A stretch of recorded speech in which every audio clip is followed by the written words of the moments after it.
Thank you, everyone. As I was saying, it's ironic that a caterpillar is asking Alice, who are you? Because that caterpillar embodies metamorphosis, become larva, pupa, cocoon, chrysalis, butterfly, so many identities. A very warm welcome to everyone. Thank you for sharing your afternoon with us. And the idea of identity is very relevant to the genesis of the Nourishment Projects. The annual membership that gives access to these monthly presentations is called The Voyage of Discovery, a seeking of the self, because life is a continuous transformation.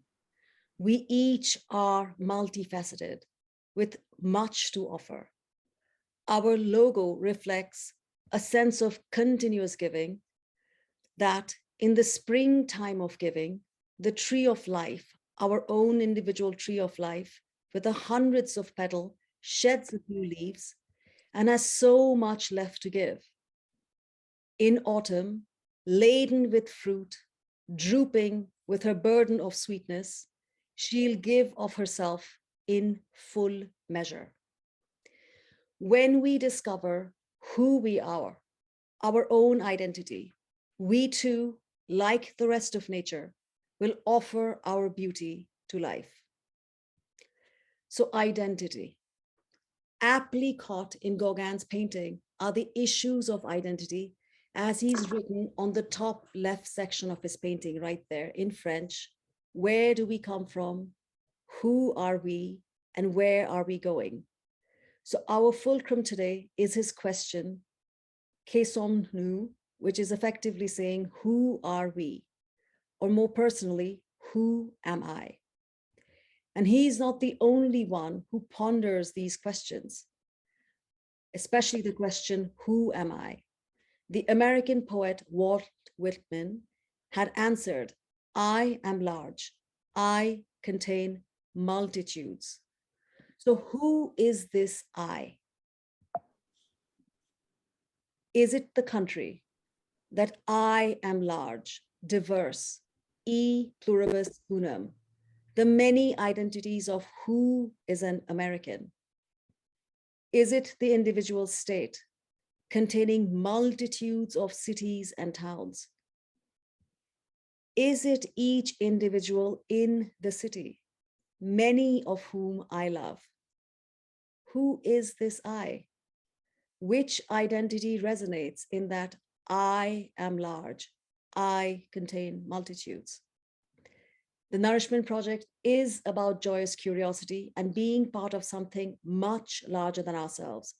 Here are some of the references that inform this presentation. We have an anthropological need for narrative, a storytelling gene, which allows us to orient ourselves.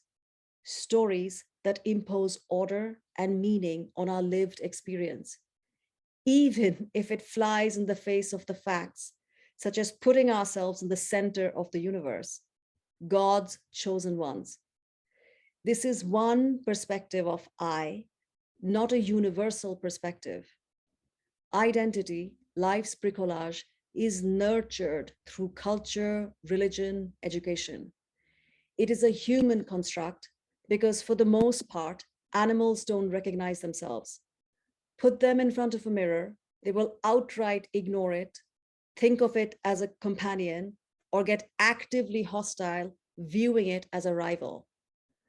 Honestly, were I God, why would I want to look like a human? Because this is what in reality the first humans look like, the proverbial Adam. Not this fantasy. Were I God, I'd choose to be represented by resplendence, bioluminescence, grace. Look at that elegant draping, a natural draping, magnetism, splendor. But this is apparently the image of God. Our species is slightly vainglorious. Oh yes, we are large indeed, largely full of ourselves. We see ourselves greater than we might actually be. And so the framework for determining how identity is constructed are going to be for today, impermanent, the concept of impermanent, and that which is enduring. In other words, in a grand sense, the external and internal gaze at the concept of identity, starting with impermanent. Let's observe the different aspects of identity to see identity from a macro sense. So here is a humble object that feeds our sense of self, the mirror. Aren't you curious? What does a person blind from birth use to form an identity? Because for most of us, identities start with sight. We look at ourselves. From history all the way to now, selfies. Our vanity hisses, look at me, keep looking. For example, Kendall Jenner, 217 million followers on Instagram, all looking at the identity that she has created.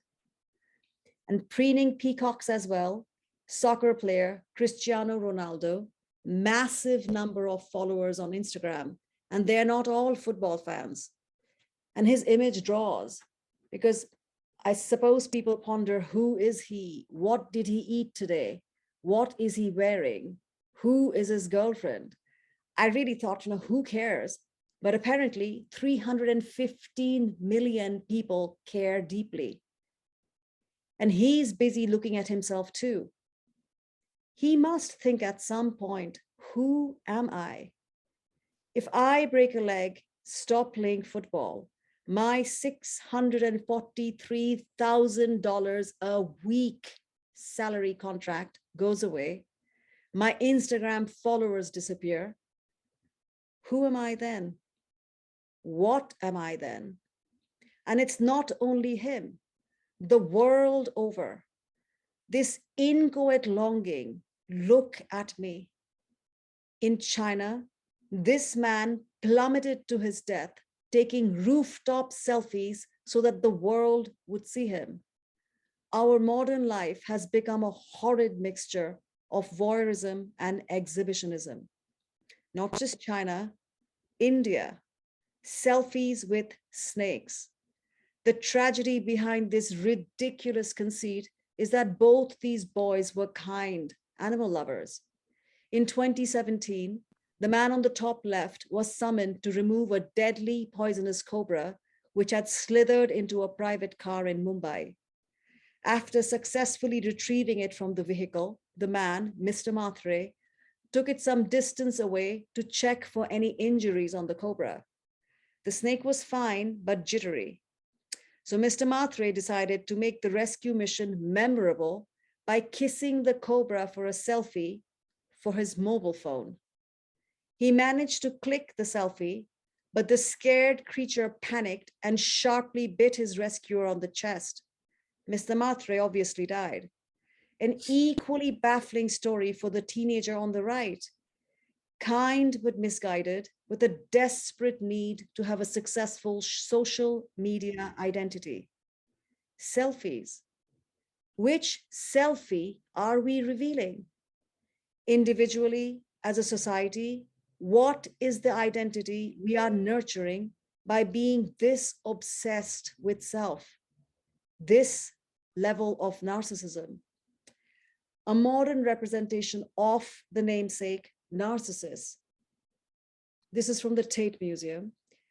The story of Narcissus from Greek mythology is that a beautiful young man who eventually falls in love with his own reflection in a pool of water, stares at it for the remainder of his life, mesmerized, hypnotized. What or who does he see? And across the ages, the mirror contributes to our sense of self. Our identity is tied up to our looks. The story of Cyrano de Bergerac, terrified of being rejected because of his looks. Look further in Italy, Leopardi's Alla Luna, a heartbreaking poem, an exquisite portrait of self-hatred based on the identifier that I am ugly? What if his sense of identity wasn't based on his looks? Think of Henry Kissinger. Not quite Adonis, yet he had a string of celebrity girlfriends. This architect of Richard Nixon's foreign policy, Henry Kissinger, had a bevy of beauties who found him interesting, who identified with him beyond beauty. Beautiful people who apparently realized that beauty isn't skin deep. So let's proverbially skin that cat, shall we? What lies beneath? Without our skin, the largest organ in the human body, how do we identify? Because is this beautiful? That which envelopes your body, this organ of touch, your skin, it is your identifier. Could you possibly identify yourself by your bones and muscles and sinew? I dare you to. Your skin clothes your identity, and it matters a lot. Your skin, on so many levels, identifies you, categorizes you. Identity politics, and the focus is now on the latter, politics. Our policies, all the way up to the Supreme Court, pivots on identity. Plessy versus Ferguson, 1896, a landmark decision in which the US Supreme Court ruled that racial segregation laws did not violate the US Constitution as long as the facilities for each race were equal in quality, a doctrine that came to be known as separate but equal. Norman Rockwell's painting here depicts the ripple effect of that decision, the eventual Brown versus Board of Education case, all because that little girl identified as Black, she had to have federal escorts to attend school. That child walks bearing the psychological brunt of racial identity. Even today, globally, this man looks Indian, but is a British national. In fact, he's the United Kingdom's Chancellor of the Exchequer, which would be akin to the US Treasury Secretary.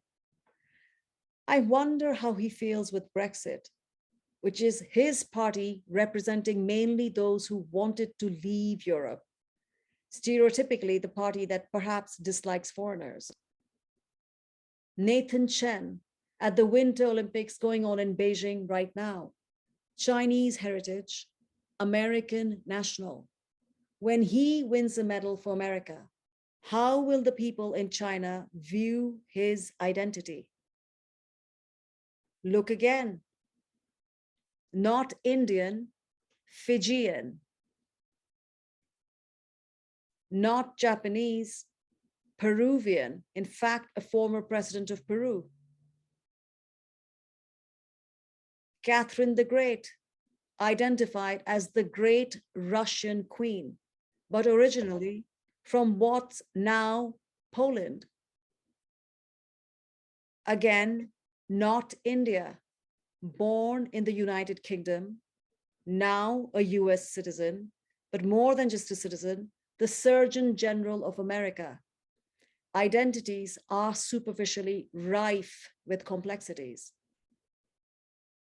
Ask their mother, what does she try to teach these two American citizens with ethnicity about identity?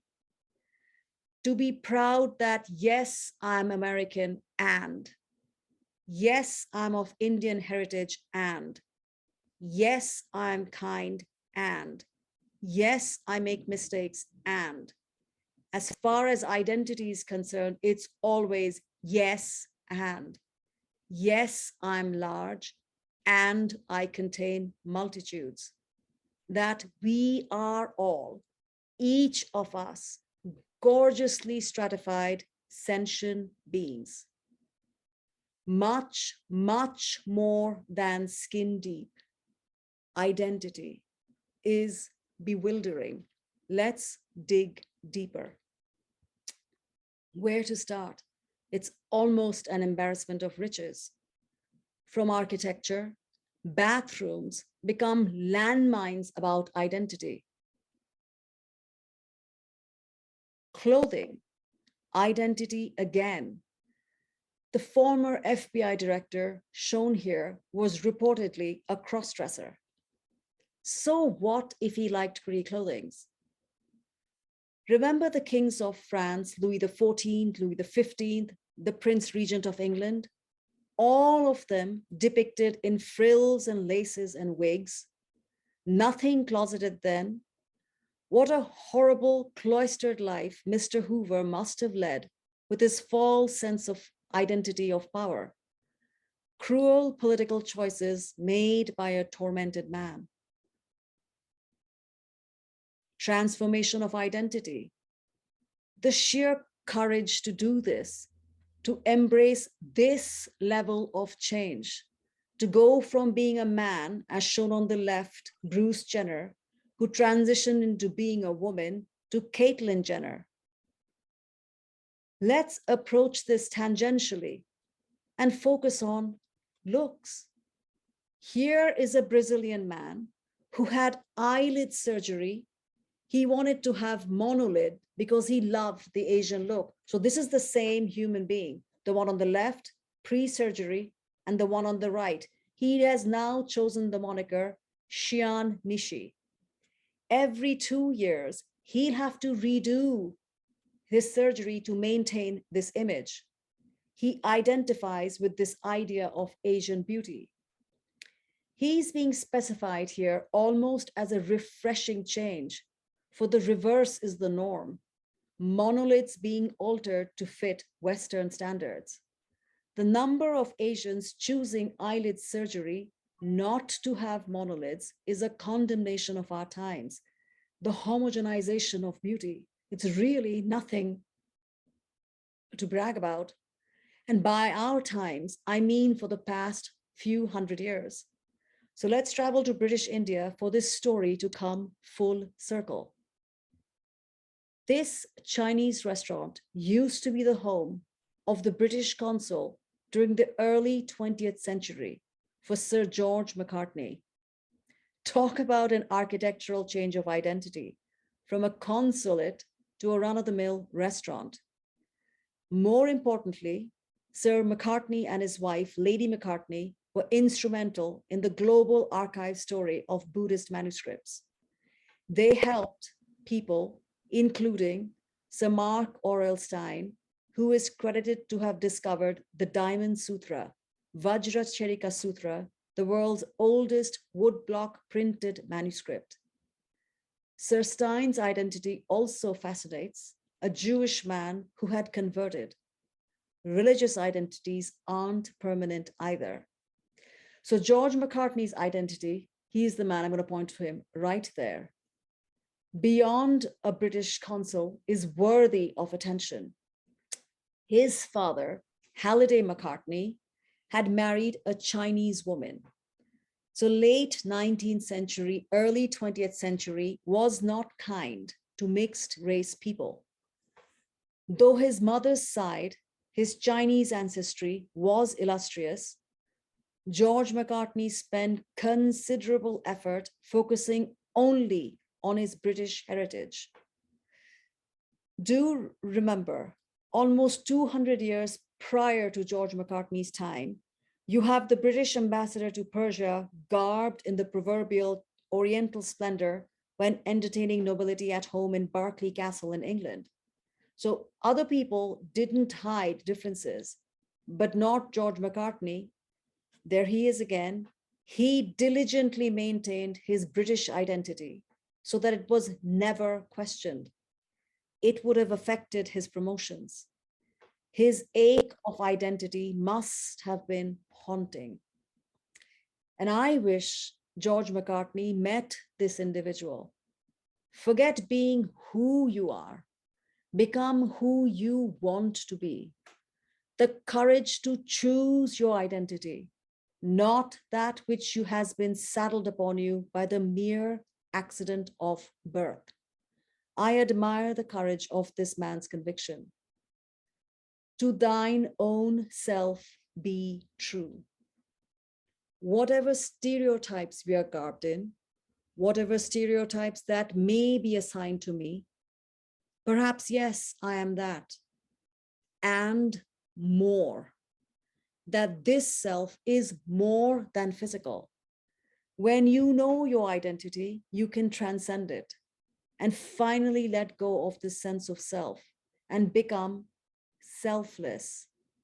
In deep love, one realizes this limitless capacity to feel for another, to shed the skin, to shed every inhibition, to shed every identity, to technically, figuratively and literally bear yourself physically and emotionally. That therein lies a giving of self. That here, this is me, do you love me? If you don't know yourself, your own identity, who is on offer when you're in love? These Valentine Day sentiments, you complete me, awful. What is the message being conveyed?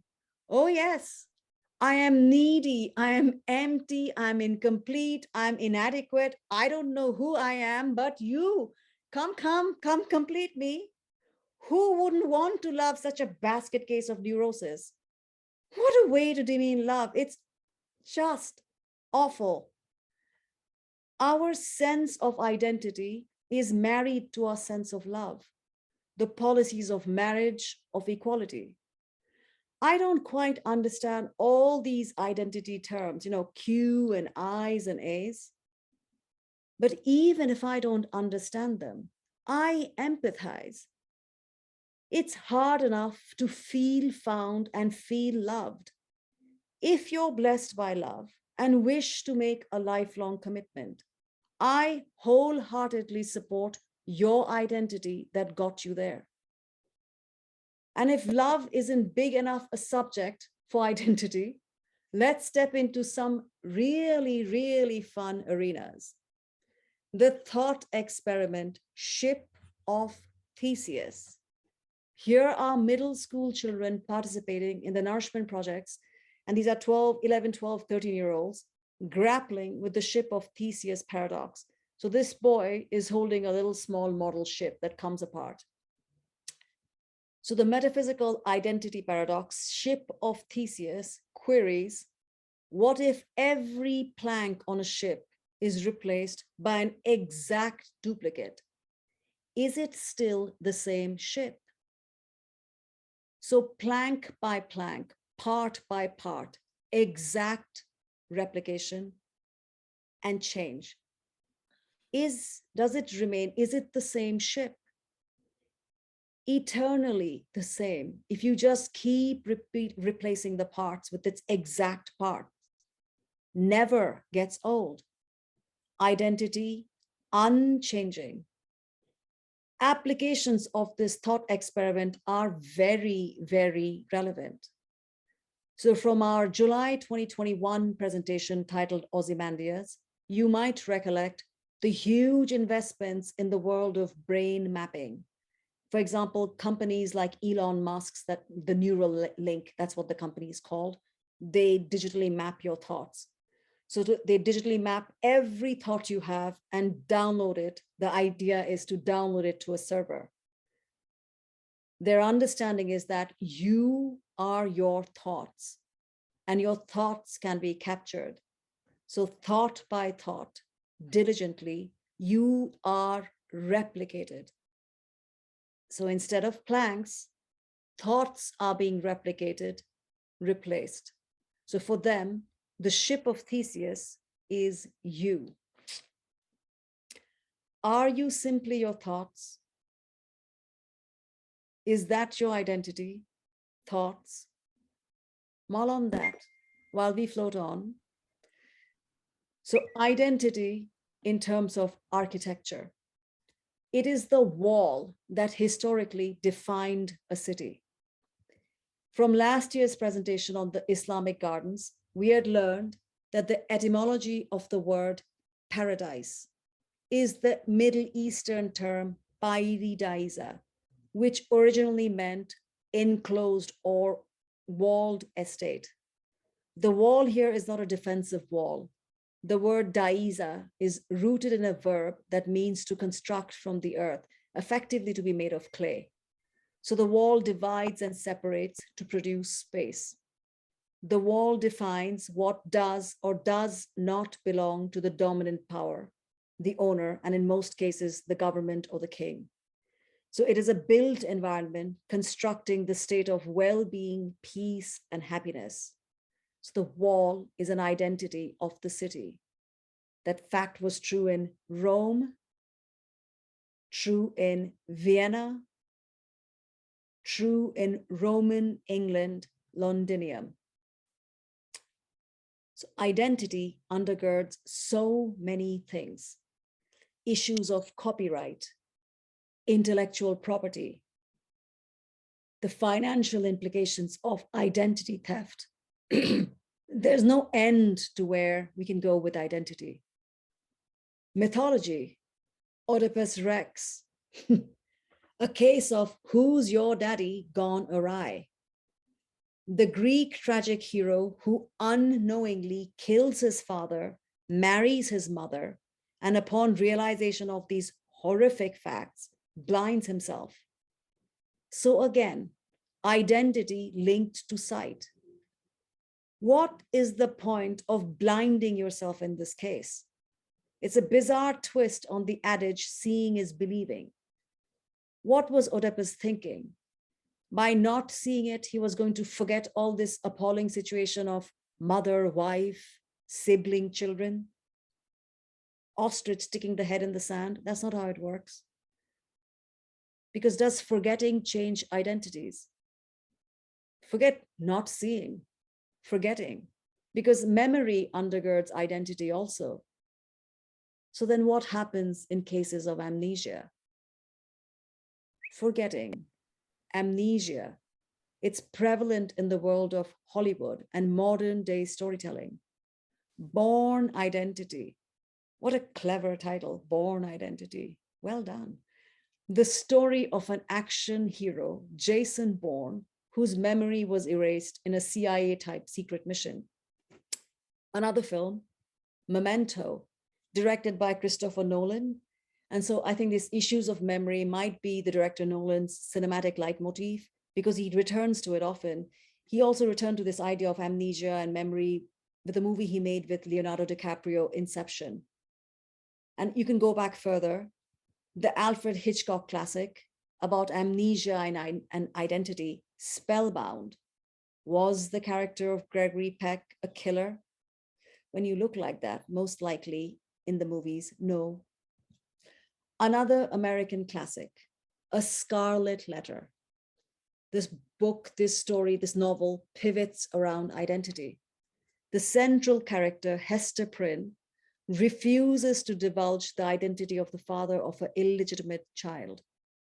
She dons the scarlet letter A for adultery. The author, Nathaniel Hawthorne's identity might fascinate. So the program description for today's presentation that was sent last week, it had stated, and I quote, identity and inheritance as much as a legacy, close quotes. Well, Nathaniel Hawthorne was the descendant of one of the first families to settle in Salem, Massachusetts. His great-great-great-grandfather, William Hawthorne, and that's a Hawthorne without a W, persecuted Quakers. And then his great-grandfather, Colonel John Hawthorne, persecuted witches. So the latter was a judge during the Salem witch trials. The colonel found over 100 women guilty of witchcraft and would ride out to Gallows Hill to witness their hangings. The burden of that past influenced Hawthorne's writing.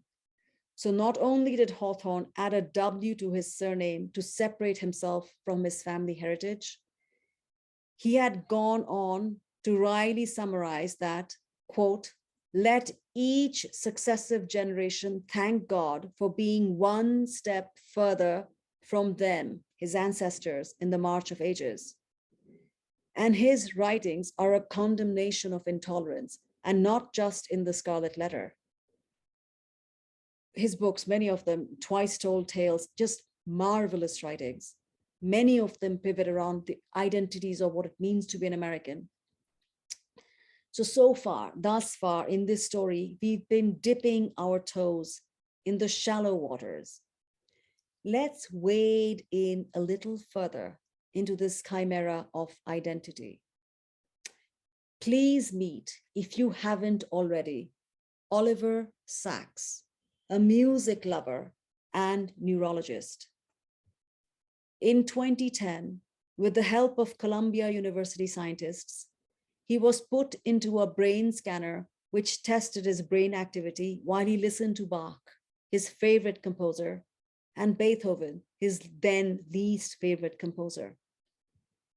As expected, the amygdala, the part of the brain that processes human emotions, was more engaged, here in the visuals more lit up in orange, when he listened to Bach than it was when he listened to Beethoven. Later, at some point, the scientists played musical excerpts where he couldn't audibly tell the difference between Bach and Beethoven. But though he didn't know, his brain knew.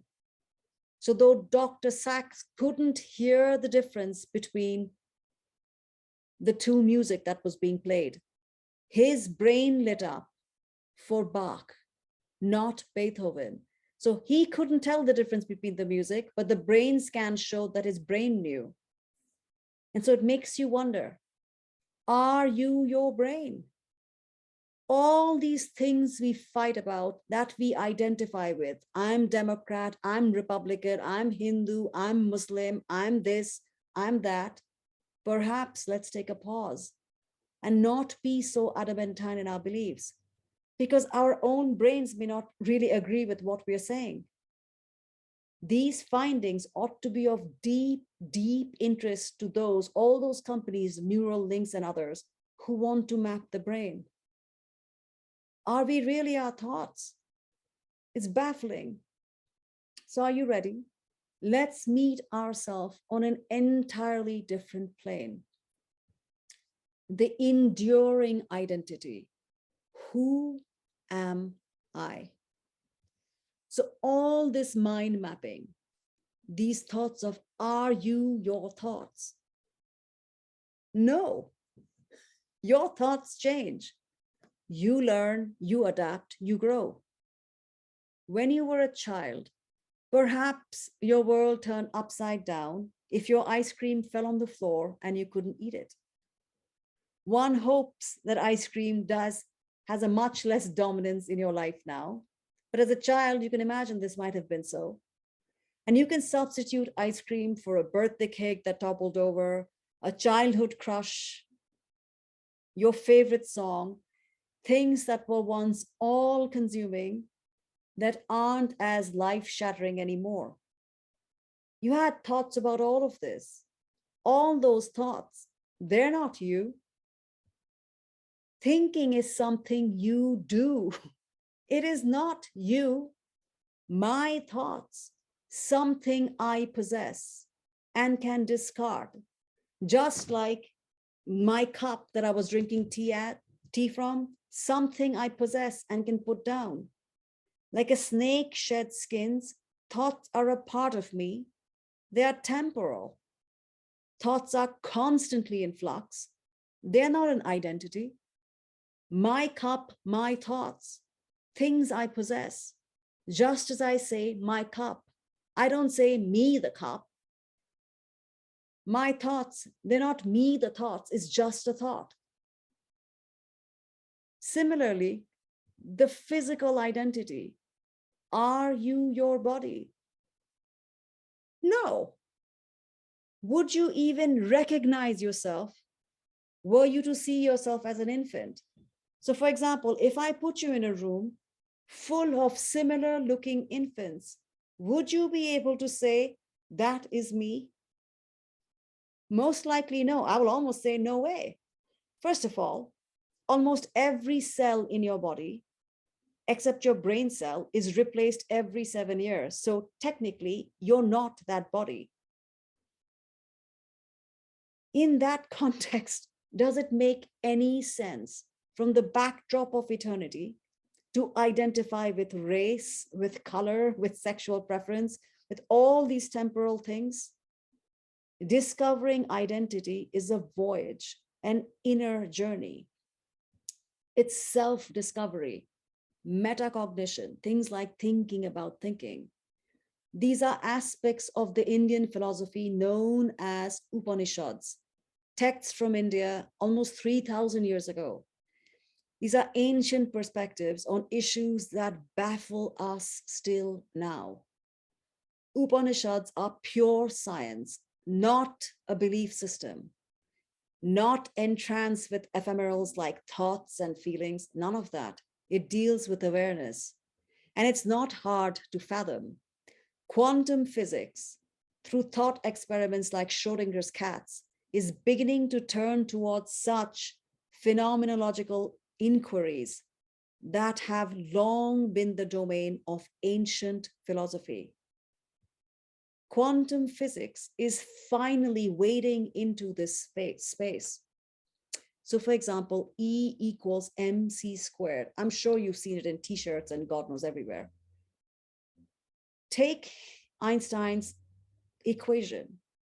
Its devastating simplicity states that mass, m, you can also call it matter, is just a super concentrated form of energy. This rabbit hole equation is saying that one turns into the other. Matter is energy. That all matter are bundles of energy. My shirt, my cup, me, my body, my computer, everything you have, all matter, bundles of energy, very tight. If you go into fields of quantum physics, they are field wave theories, so that we are all the same energy presented in different forms, in different identities. Imagine energy as the set of alphabets. The permutation and combination of 26 letters creates every novel, from Shakespeare's First Folios to the works of Nathaniel Hawthorne. Or, for those in here who are more musically inclined, the simple 8 notes, C, D, E, F, G, A, B, C, that create wonder, from the Moonlight Sonata to the Goldberg Variations. Same concept, the manifestation of universal energy that physics and the Upanishad philosophy speak of is akin to literary and musical compositions. Across all creation, at every frontier of existence, galaxies, solar systems, oceans, and forests, one hears the lingering notes of that infinite song of energy. Simply put, the energy of the universe. So the universe, in her this divine sense of play, almost says here, it's like giving a child a box of Legos. Here, take my infinite source of energy, take these building blocks, go create, manifest me into reality. I want to see myself in the immense to the seemingly insignificant, all of this manifestations of the same energy. This life force adorns existence with creation, with a sense of play, teasingly asking, how many identities can I don? It's that joyous curiosity of existence, asking time and evolution, what can you create with all my energy? I want to see myself, every facet of my splendor. That same stream of life that courses through our veins night and day, makes our worlds dance through space in rhythmic measures.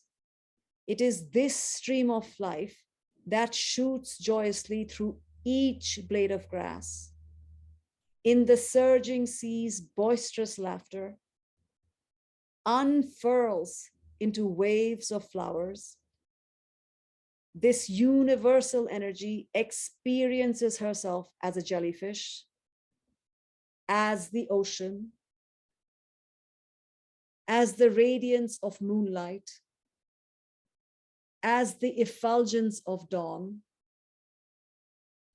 She manifests herself in this universe in myriad shapes and forms, all her identities, all flora and fauna. She is predator and prey, along with all these manifestations, stars, planets, creatures, elements.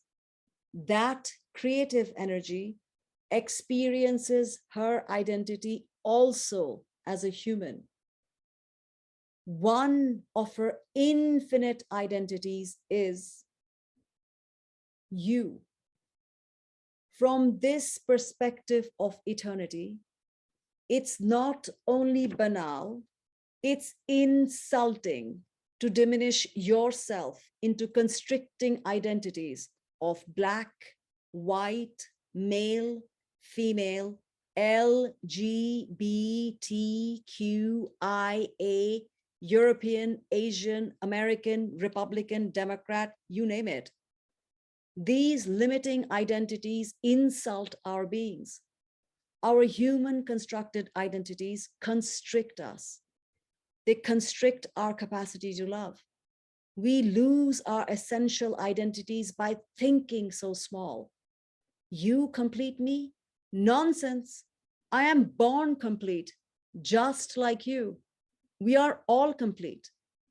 Each of us is an identity of this infinite universal energy. All of us, you and I, are part of something much larger than ourselves. Our true identity is incomprehensibly large. I am large. I contain multitudes, just like you.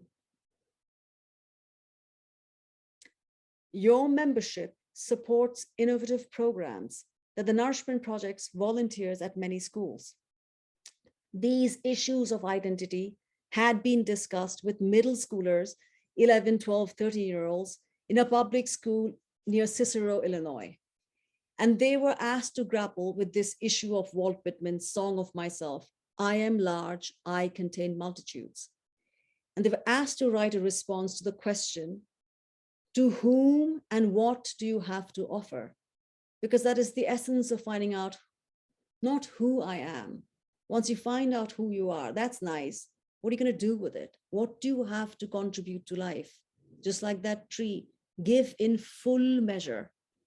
Here are some of their answers. So again, a 12-year-old, sixth grader, writes to the response, once they ponder, I am large, I contain multitude, they were asked to write, to whom and what do you have to offer? This child, Javi, writes, something I have to offer is my best. I offer my best to myself so that I can succeed in life. Another thing I offer is knowledge to everyone so that everyone can know more. And another example, again, a 14-year-old eighth grader has written in response to whom and what do you have to offer? What I have to offer is myself. Nothing lives forever. The goal is to create something that will. What I offer is contribution to human society. One way or another, I will do so. And I love that they keep on writing as they keep introspecting. Life is just energy. So does that make the life of a human any more important than that of a chicken? It fills me with joy and hope when I find out, and that's what I want to share with you, our world is just fine. There are tons and tons and tons of good people who exist. It should fill you with joy. And if you like stories like this, I hope you consider joining us on March 17th, where the story is Paved. And in 2 weeks' time, sponsored by the Women's Athletic Club, you're going to start the new series called Influencer. The topic is going to be about the influence of the colonized on the empires that colonized them. We'll start with the Spanish Empire, move on to the Dutch Empire, French Empire, British Empire, and then what is effectively empire building now, capitalism. So you will all members of the Nourishment Project have an open invite to it. Zoom links will be sent to you. I hope you enjoyed today's presentation. And as always, I wish you joy. I'm going to stop sharing this presentation. Ta-da! Are there any questions or feedbacks? I have no idea. Hi, Shoma. Yes, hi, Jack. Hi there. I couldn't help, thank you so much for, as always, a wonderful, wonderful talk. I couldn't help but think about that remark from the brilliant narcissist Oscar Wilde, who said, "Be yourself, everyone else is already taken." To be you, Jack. Oh, thank you, Jack. Thank you so much. Oh, my pleasure. Any other, are there any chat comments? No. Oh, cool. Any feedback from anyone? Or did I just go off on a... Where are they? I have no idea. It was wonderful, as always. Thank you, Laura. Inspirational and brilliant. Thank you so much. Thank you very much. Okay. Soma, hi, Florence. hi. I don't really have a comment, and yet I feel compelled to open my mouth and say something, in the sense that I need time to sort of digest all of this. It's intensely thought-provoking, and in many ways, you've presented this subject matter in a different way. It's skewed a different way than I think I've been exposed to before. And I truly need time to just sort of sit quietly and let it filter through. But thank you so much. It was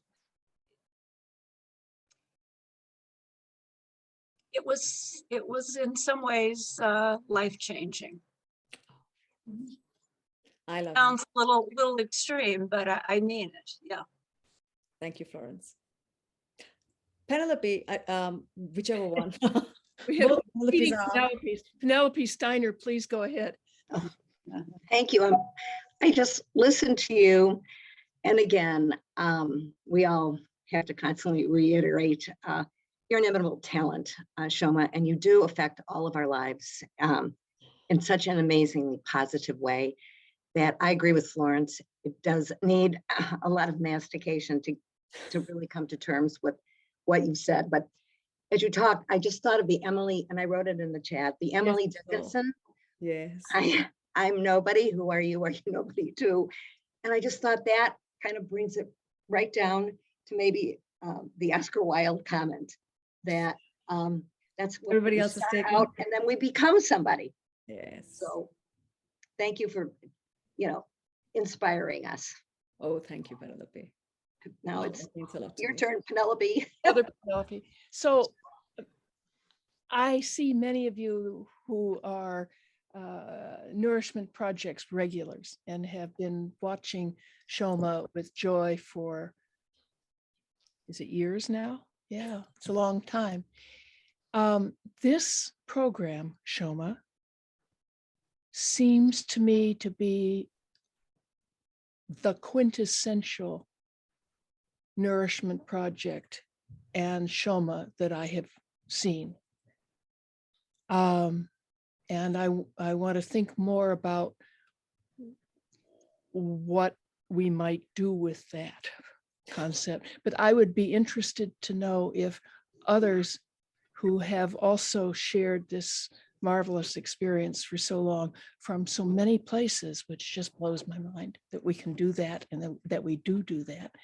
I would be interested in the response to that of others. Do you feel that this was, I mean, we love every program you do, Shoma, just leave it at that. But this seemed to me extraordinary, even by Shoma Nourishment Project standards. I would be interested to know if I'm the only one who's responding to that, or if others have a similar response to this program.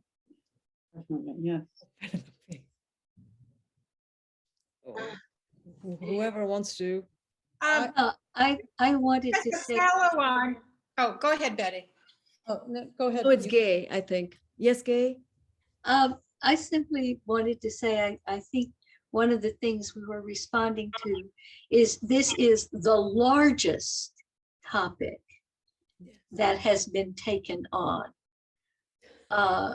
And so I think it encompasses everything. And that's why we were feeling that way. I sort of off topic a bit, or a digression, is that in studying about children and learning,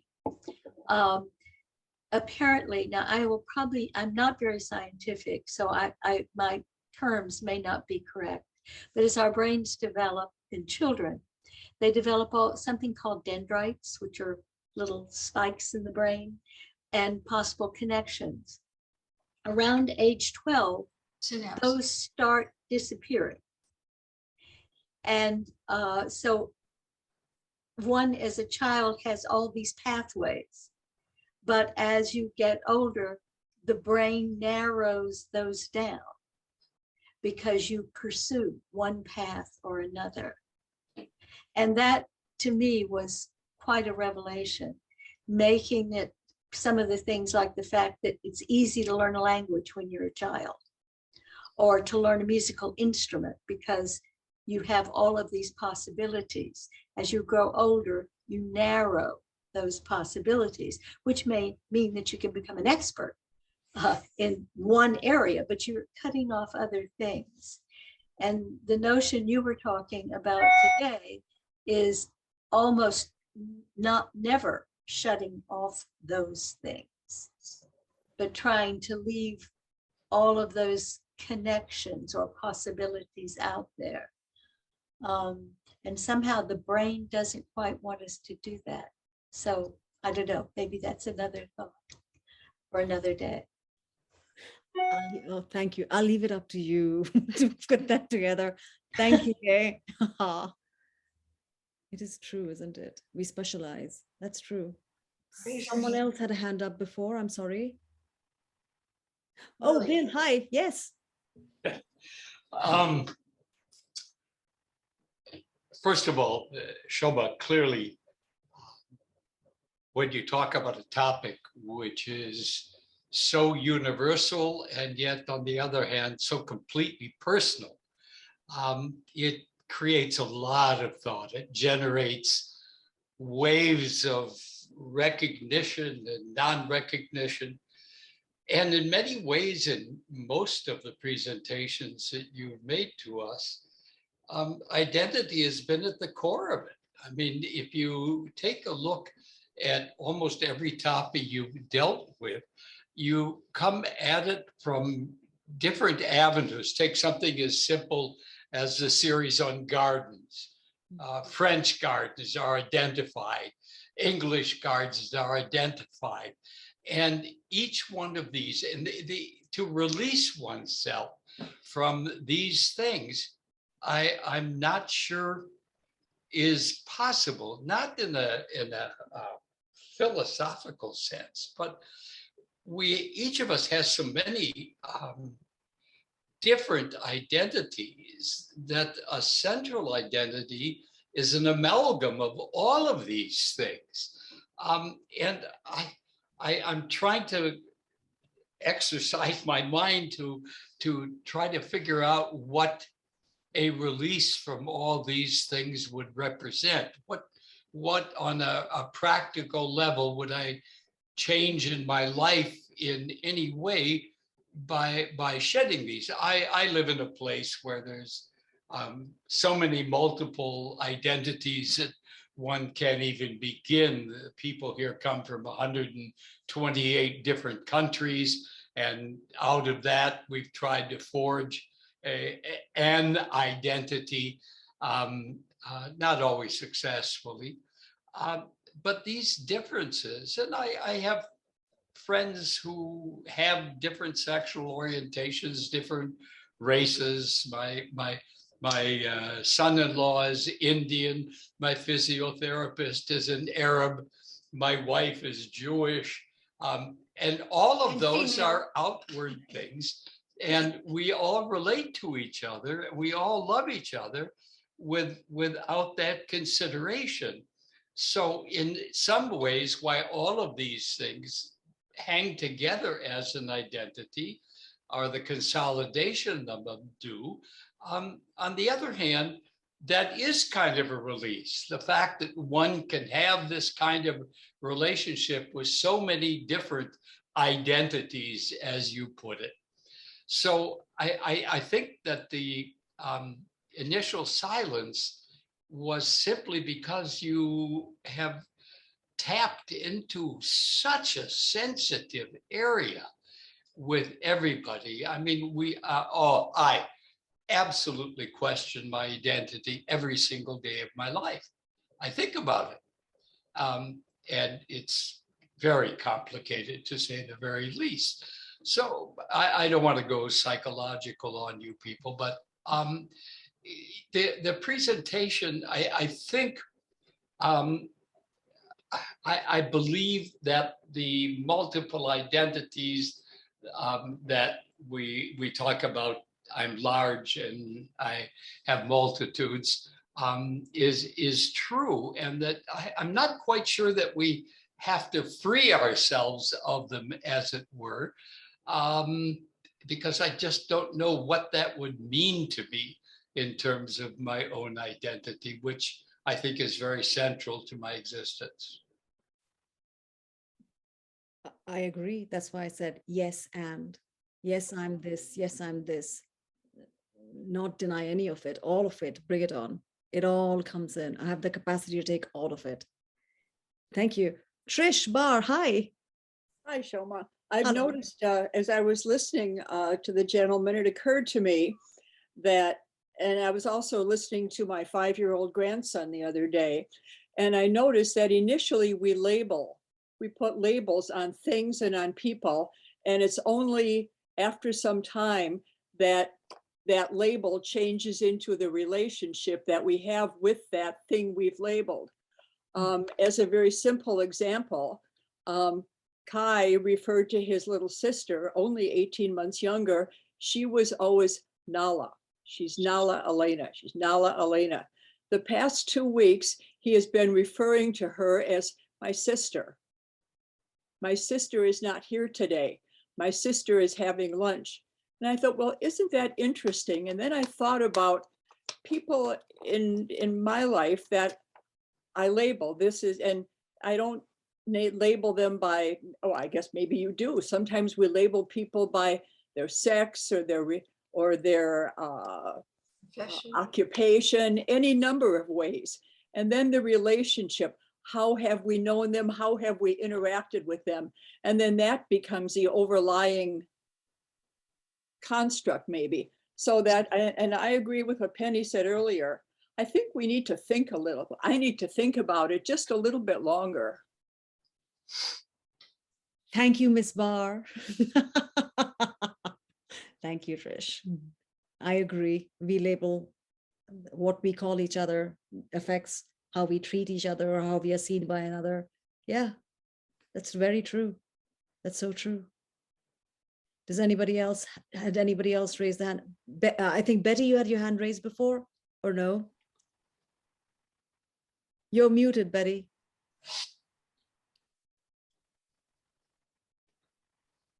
Which one's Betty?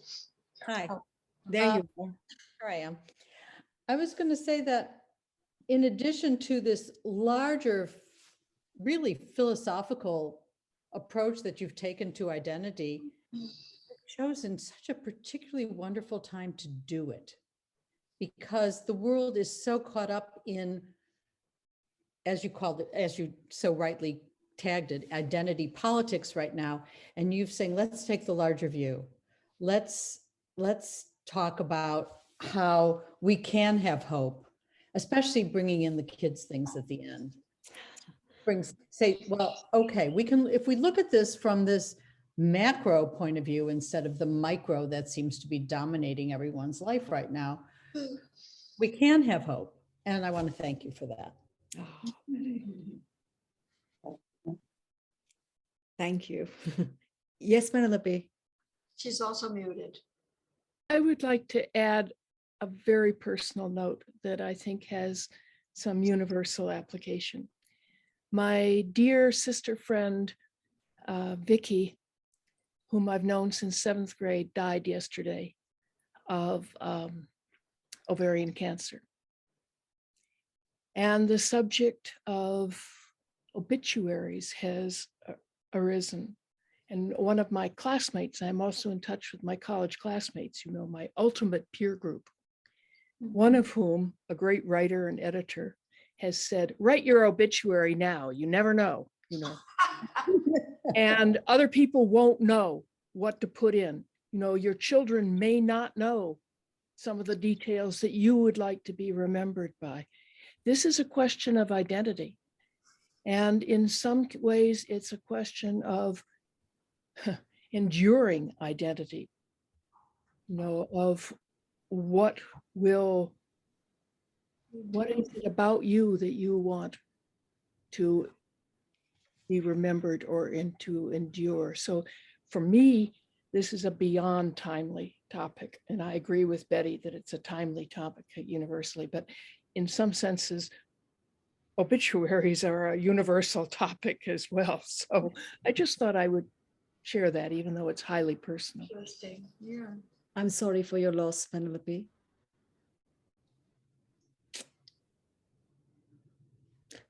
Well, I wish everyone the only identity I care about, love. It's the only one that really matters. It's the abiding definition, the only one that ever matters. Love gives you an eternal identity throughout. I wish you joy. You make me feel loved. I hope you feel the same. Thank you for your time. Have a wonderful afternoon. Bye. Thank you. Anytime, Thank you, Shoma. of course.